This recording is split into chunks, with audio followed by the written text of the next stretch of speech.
우리에게 주시는 말씀 다니엘서 5장 1절로 12절 말씀입니다. 벨사살 왕이 그의 귀족 1000명을 위하여 큰 잔치를 베풀고 그 1000명 앞에서 술을 마시니라. 벨사살이 술을 마실 때에 명하여 그의 부친 느부갓네살이 예루살렘 성전에서 탈취하여 온 금, 은 그릇을 가져오라고 명하였으니 이는 왕과 귀족들과 왕후들과 후궁들이 다 그것을 마시려 함이었더라. 이에 예루살렘 하나님의 전 성소 중에서 탈취하여 온 금그릇을 가져오매 왕이 그 귀족들과 왕후들과 후궁들과 더불어 그것으로 마시더라. 그들이 술을 마시고는 그 금, 은, 구리, 쇠, 나무, 돌로 만든 신들을 찬양하니라. 이때 사람의 손가락들이 나타나서 왕궁 촛대 맞은편 석회벽에 글자를 쓰는데 왕이 그 글자 쓰는 손가락을 본지라. 이에 왕이 즐기던 얼굴빛이 변하고 그 생각이 번민하여 넓적다리 마디가 녹는 듯하고 그의 무릎이 서로 부딪힌지라. 왕이 크게 소리질러 술객과 갈대아 술사와 점쟁이들을 불러오게 하고 바벨론의 지혜자들에게 말하되 누구를 막론하고 이 글자를 읽고 그 해석을 내게 보이면 자주색 옷을 입히고 금사슬을 그의 목에 걸어주리니 그를 나라의 셋째 통치자로 삼으리라 하니라. 그때 왕의 지혜자가 다 들어왔으나 능히 그 글자를 읽지 못하며 그 해석을 왕께 알려주지 못하는지라. 그러므로 벨사살 왕이 크게 번민하여 그의 얼굴빛이 변하였고 귀족들도 다 놀라니라. 왕비가 왕과 그 귀족들의 말로 말미암아 잔치하는 궁에 들어왔더니 이에 타여 이르되 왕이여 만수무강하옵소서. 왕의 생각을 번민하게 하지 말며 얼굴빛을 변할 것도 아니니이다. 왕의 나라에 거룩한 신들의 영이 있는 사람이 있으니 곧 왕의 부친 때에 있던 자로서 명철과 총명과 지혜가 신들의 지혜와 같은 자니이다. 왕의 부친 느부갓네살 왕이 그를 세워 박수와 술객과 갈대아 술사와 점장이의 어른을 삼았으니 왕이 벨드사살이라 이름하는 이 다니엘은 마음이 민첩하고 지식과 총명이 있어 능히 꿈을 해석하며 은밀한 말을 밝히며 의문을 풀 수 있었나이다. 이제 다니엘을 부르소서. 그리하시면 그가 그 해석을 알려드리리이다 하니라. 아멘. 사랑이 많으신 주님, 주의 은혜와 사랑에 감사합니다. 오늘도 우리에게 새날을 주시고 주 안에서 다시 한번 말씀과 은혜 가운데 주님의 뜻을 또 순종하면서 살 수 있게 하신 것을 감사합니다. 우리의 심령이 하루하루 살아갈 때 주의 생명으로 살게 하시고 주 안에서 소망을 가지고 살 수 있도록 인도해 주시옵소서. 말씀 가운데서 또한 역사하셔서 그러한 심령으로 일으켜 주시옵소서. 감사드리며 예수님 이름으로 기도하옵나이다. 아멘. 네, 오늘 본문 다니엘서에서 유명한 사건이기도 하죠. 손가락이 나타나서 벽에 말씀을 쓴 그 사건에 대해서 이제 얘기하고 있습니다. 2절, 3절 먼저 보겠습니다. 벨사살이 술을 마실 때에 명하여 그의 부친 느부갓네살이 예루살렘 성전에서 탈취해온 금은 그릇을 가져오라고 명하였으니. 그리고 3절에 이에 예루살렘 하나님의 전 성소 중에서 탈취해온 금그릇을 가져오매 왕이 귀족들과 왕후들과 후궁들과 더불어 그것으로 마시더라. 사건의 발단이 벨사살 왕이 이제 연회를 베풀고 그 귀족 1000명과 함께 그 잔치를 했죠. 그리고는 술을 마실 때 예루살렘 성전에서 가져온 금은 그릇을 가져오라. 이것이 이제 발단이 되었습니다. 우리가 여기서 몇 가지 기억할 것은 그 역사적으로 이 벨사살 왕에 대한 것입니다. 그리고 바로 이때가 그 바벨론의 마지막 이제 멸망 바로 직전이죠.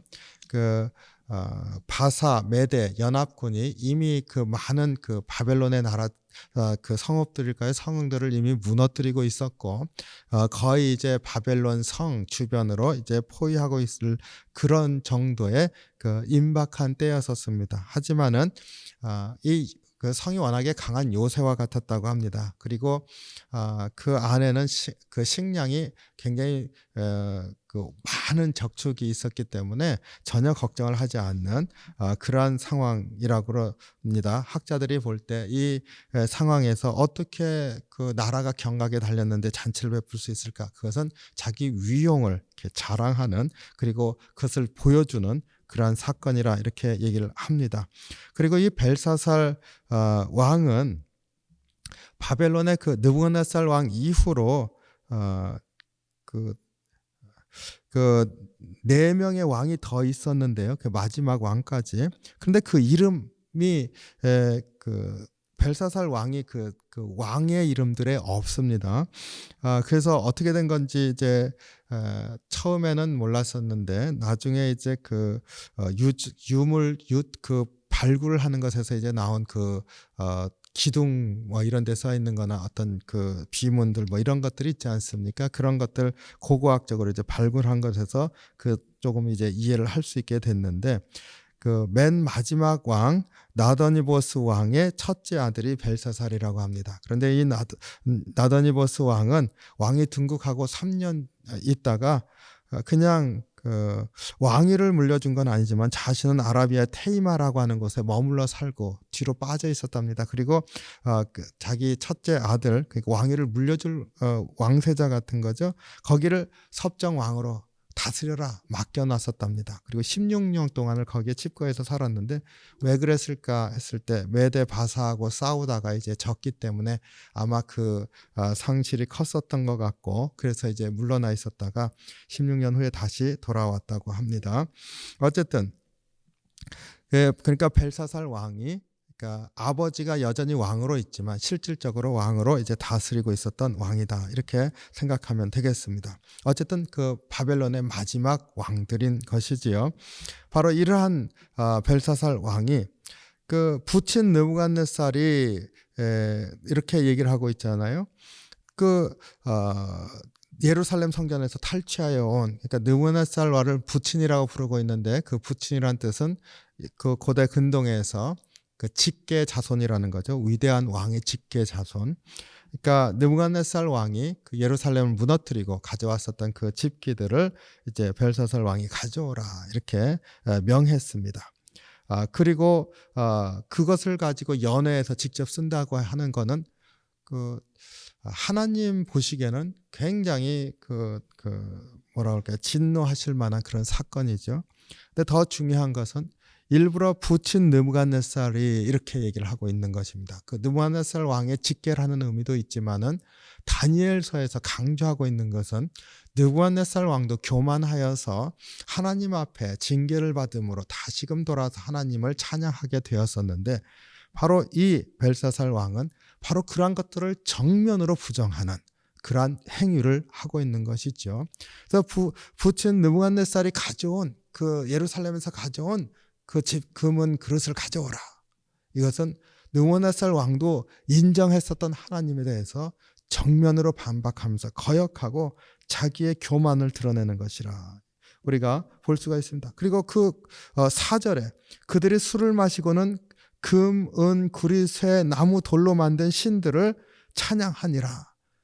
그러니까 성전 집기를 가지고 연회 그릇을 쓰면서 하나님을 모독한 것에서 그치지 않고 그것을 의도적으로 거부하고 있는 것을 보여주지 않습니까? 그 금은 구리, 쇠, 나무, 돌로 만든 신들을 찬양하니라. 그러니까 정면으로 이제 반박하고 그 교만이 굉장히 하늘을 찌를 듯한 것을 볼 수가 있습니다. 바로 이때에 그 하나님의 손가락이 나타나서 이제 글을 쓰게 됩니다. 5절 그때 사람의 손가락 같은 것들이 나타나서 글을 쓰는데 왕이 그 글자 쓰는 손가락을 본지라. 6절에 이에 왕이 즐기던 낯빛이 변하고 그 생각이 번민하여 넓적다리 마디가 녹는 듯하고 그의 무릎이 서로 부딪힌지라. 손가락이 나타나서 벽에 쓰니까 이제 두려워졌습니다. 신의 계시가 임하고 있기 때문에 한참 하나님을 모독하고 있을 때 신의 계시가 손가락이 나타나서 벽에 글씨를 쓰는데 문제는 그 바벨론 신들이라고 하면은 능히 그들이 알 수 있었을 텐데 그런 글자가 아니기 때문에 두려운 거죠. 자기가 모독하고 있는 바로 그 신의 그 말씀이 이제 임하게 되는 것이기 때문에 들기던 얼굴이 흑빛이 되었다. 그리고 번민하여 이렇게 말하고 있습니다. 우리 번민하여 이 단어 이제 익숙하지 않습니까? 느부갓네살 왕이 그 큰 신상 꿈을 꾸고 무엇인지 모를 때도 번민하여, 그 다음에 큰 나무 꿈을 꾸고도 무엇인지 모를 때도 번민하여, 이제는 손가락으로 글씨 쓰니까 이 벨사살 왕이 번민하여 바로 그 두려움 가운데 이제 그 임할 그 징조에 대한 그러한 그 뭐라고 할까요? 그 앞에 두려움으로 엎드리는 그러한 모습을 여기서 볼 수가 있습니다. 저는 이 하나님의 손가락 이렇게 나타나서 벽에 글씨를 쓰는 이 장면을 참 좋아합니다. 왜 좋아하냐면요. 신명기에 모세가 시내산에서 그 호렙산이죠. 거기 신명기에서 나타나서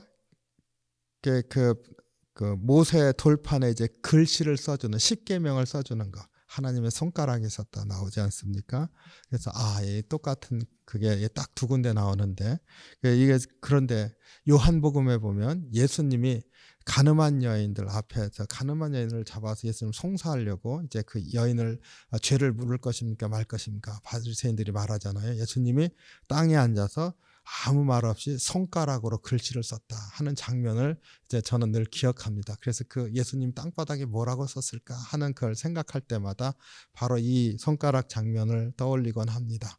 그래서 제가 참 좋아하는 부분이에요. 어쨌든 하나님의 계시가 손가락에 벽을 쓰면서 글씨로 이제 나타났습니다. 오늘 여기까지 이 말씀 가운데서 우리가 묵상하게 되는 것은 이 벨사살 왕의 교만에 대해서 즉시 하나님께서 말씀으로 계시하시면서 하나님이 우상 숭배하는 것이나 그 교만한 마음을 꺾으시면서 하나의 시대를 이끌어 가시는 것을 보게 됩니다. 우리가 오늘날에도 주님 앞에 이렇게 기도하면서 믿음을 갖기를 원합니다. 하나님은 시대 하나님의 뜻을 나타내시고 그 뜻을 따라서 우리를 이끌어 가신다 하는 그러한 믿음이 우리에게 있기를 원합니다. 다시 한번 우리의 심령이 주님의 말씀 앞에 겸손하면서 주의 뜻을 분별하려고 애쓰는 그런 삶을 살기를 원합니다. 오늘도 주님 앞에 주님이 이끌어 가십니다. 주님이 고비고비마다 이끌어 가십니다. 이렇게 고백하면서 주님 앞에 서는 복된 하루가 되시기를 주님의 이름으로 축원합니다. 기도하겠습니다. 사랑이 많으신 주님, 주의 은혜와 사랑에 감사합니다. 주님의 말씀을 대할 때마다 우리의 어리석은 그리고 때로는 믿음이 부족하여서 참으로 세상 가운데서 두려움에 있는 그러한 모습들을 주님 앞에 고백하지 않을 수 없습니다. 주님께서는 우리의 삶을 주관하시고 인도하시는 주님이심을 믿습니다. 이 세상이 아무리 혼탁하고 어려울지라도 우리의 심령이 우리를 이끌어 가시는 주님이 계시다고 하는 것을 믿음으로 다시 한번 굳건해질 수 있게 인도해 주시옵소서. 벨사살 왕의 그 교만을 즉시 꺾으시는 주님의 그 말씀 안에서 다시 한번 우리의 삶 가운데 주님께서 말씀하시고 인도해 주시는 그러한 주님의 즉각적인 말씀하심과 인도하심이 우리에게도 있게 인도해 주셔서 주님과 함께 동행하는 귀한 은혜의 하루가 될 수 있도록 주장해 주시옵소서. 오늘도 우리를 붙들어 주실 주님께 감사드리며 예수님 이름으로 기도하옵나이다. 아멘.